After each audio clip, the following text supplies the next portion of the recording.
அஸ்ஸலாமு அலைக்கும் நண்பர்களே. சொர்க்கத்தின் பாதை எளிமையாகும்.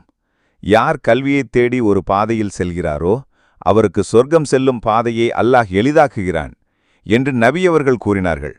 அறிவிப்பவர் அபூ ஹுரைரா ரலியல்லாஹு அன்ஹு. நூன் முஸ்லிம் 7028. ஒவ்வொரு முஸ்லிமுடைய முக்கியமான இலக்கும் சொர்க்கம் செல்ல வேண்டும் என்பதுதான். இந்த சொர்க்கத்தின் பாதை நேரான பாதை. இதனை சுற்றிலும் ஏராளமான வழிகெட்ட பாதைகள் உள்ளன.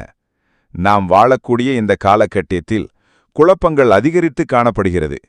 நேரான பாதையை கண்டுபிடிப்பது மிகவும் கடினமானதாக இருக்கிறது.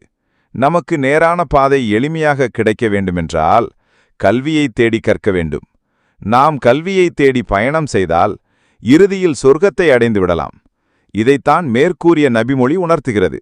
எனவே கல்வியில் உயர்ந்த கல்வி மார்க்க கல்வி.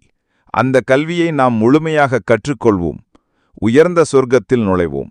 மறக்காம நம்முடைய சேனலை சப்ஸ்கிரைப் செய்யுங்க. உங்கள் நண்பர்களுக்கும் ஷேர் பண்ணுங்க.